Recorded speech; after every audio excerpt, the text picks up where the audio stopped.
ঘর, আমার ঘর, শুধুই আমার ভালোবাসার একটি ঘর, সেই একান্ত আপন ঘর।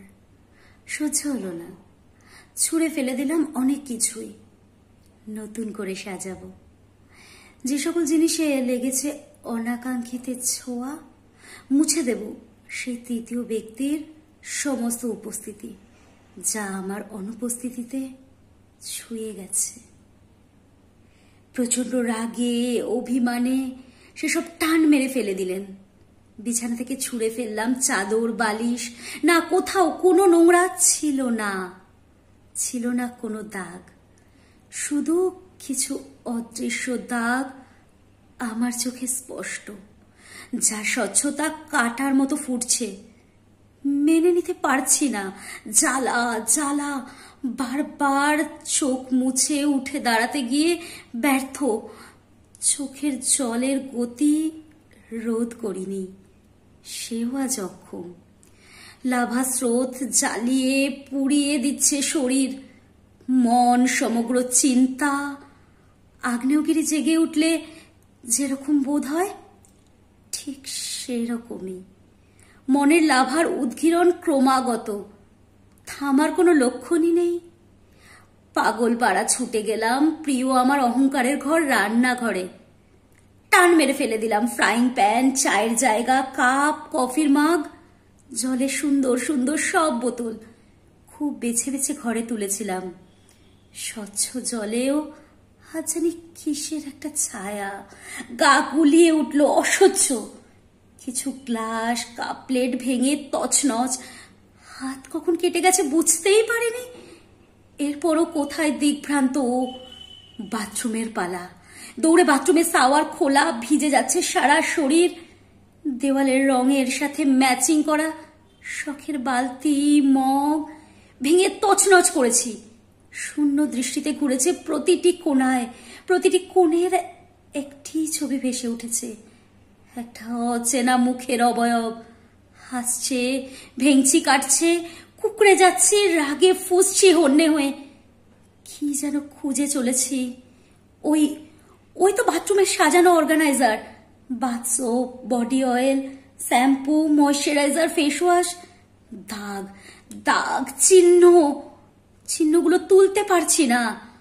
হঠাৎ চোখ আয়নাতে হাসছে, হাসছে। সেই চেনা মুখের, অচেনা মুখের আদলগুলো ছুঁড়ে ফেলে দিলাম সব। ক্লান্ত, ভিজে, বিধ্বস্ত, হাত পা থেকে রক্ত ঝরছে। পারলাম না মুছে ফেলতে ব্যর্থ আমার ঘরে আসা তৃতীয় ব্যক্তির সমস্ত দাগ। সে দাগ নয়, সুর হয়ে ফুটছে বুকের মাঝে, বুক ফাটা কান্নায়, দীর্ঘশ্বাসের বোবা আর্তনাদে।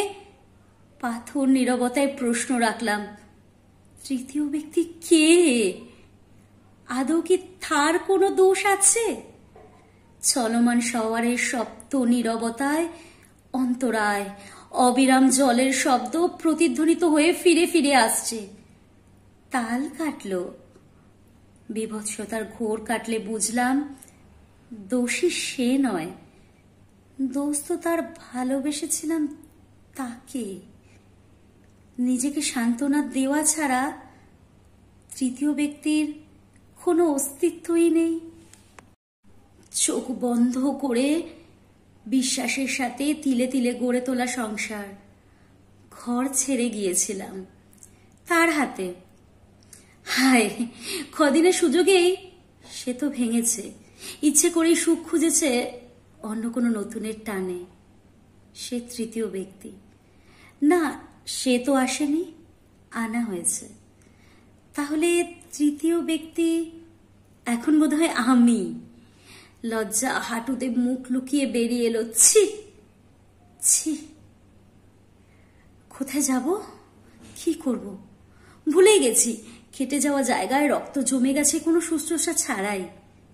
বুঝলাম কিছু কিছু ক্ষত অন্যমনস্ক অবস্থাতেই আসে, আবার নিজেই ঠিকও হয়ে যায়, দাগ রয়ে যায়।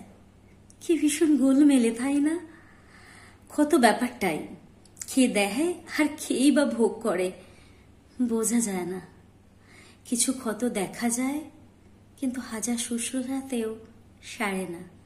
উল্টো দিকে যে ক্ষত দেখা যায় না, কোনো মলম বা শুশ্রূষা ছাড়াই সেরে ওঠে। দাগ থেকে যায় মনের গভীরে।